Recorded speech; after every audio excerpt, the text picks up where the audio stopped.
Hello, and welcome to another episode of Reviews.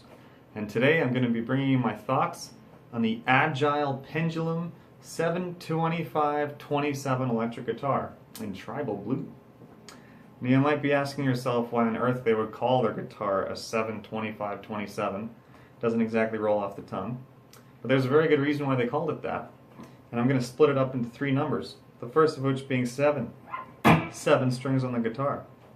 Second 25 is because this scale length down here for the high E is a 25.5-inch scale length like you'd find on a Strat or a Jackson or something. And this top string is the low B, and it's got a 27-inch scale length, much like a baritone guitar would. So it's got all the chunk you'd ever want, while the higher strings kind of still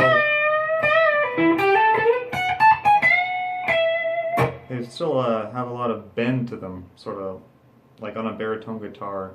Usually the strings are a little bit tighter and harder to bend, but you don't have that problem with this one. So how does it play? You know, I thought maybe since it was spread out a little more on the high string that, you know, your finger naturally wants to move this way, so I thought, oh, it's just going to fit great. But what actually happens is if you stick your elbow out, it kind of goes the other way. So down here, it's more of a hindrance. But up here, I feel like it does follow the curvature of your hand.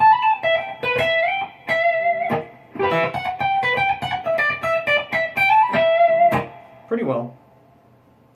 And the sound. I got pretty lucky with this one. And from the factory, I guess they had one already kicking around, so they just gave me that one, and they had done some experimentation with the pickups.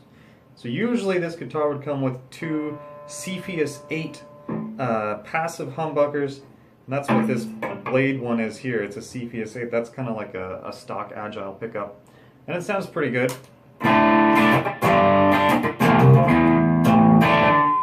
And then this guy, it's a Bareknuckle Painkiller. And it's kind of designed for more of the high gain stuff.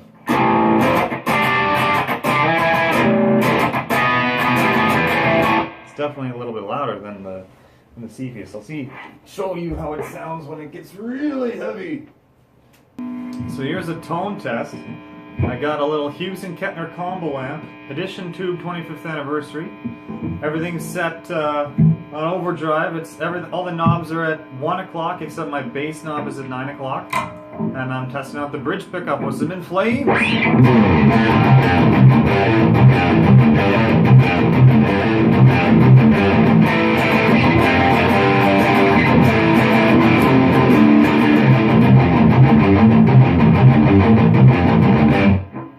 Over the neck pickup and the same deal.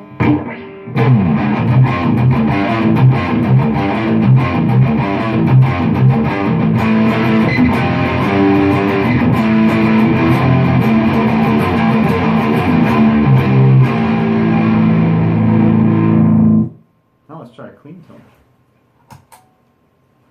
Still on the neck pickup.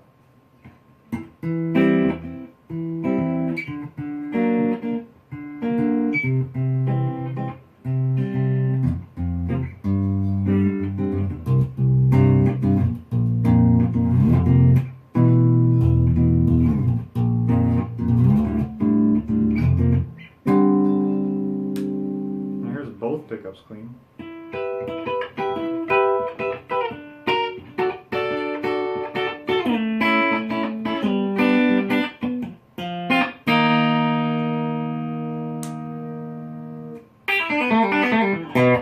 Switch to the bridge pickup there.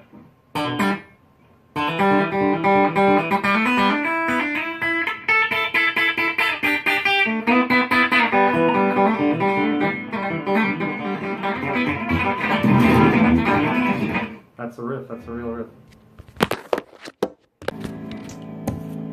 So where does it come from? It seems like you can't buy it anywhere in Canada, at least not in Winnipeg at least. No Long McQuaid, no Quest Music action. So I ordered it from rondomusic.com, and they seem to be the only Agile dealer I could find. And I chose the Agile fan fret instead of maybe the Ibanez or the Legator one. That was still relatively inexpensive. I mean, I only paid like $550 American for this thing with a case, and I got a free $200 pickup upgrade, which was sick. Thank you, Rondo Music. And yeah, so but the reason why I chose to go there in the first place was because the fanning, the straight fret is at the 8th fret here, and it fans out from there. Whereas on the Ibanez model, the straight fret is the 12th fret, and then it fans out from there. So you end up with a lot more of an angle at your first fret, which I wanted to avoid. I feel like it's already enough of an angle here. If anything, I'd want this fret to still be straight, and the fanning to just continue that way. But alas, this is how it is, and I'm pretty happy with it.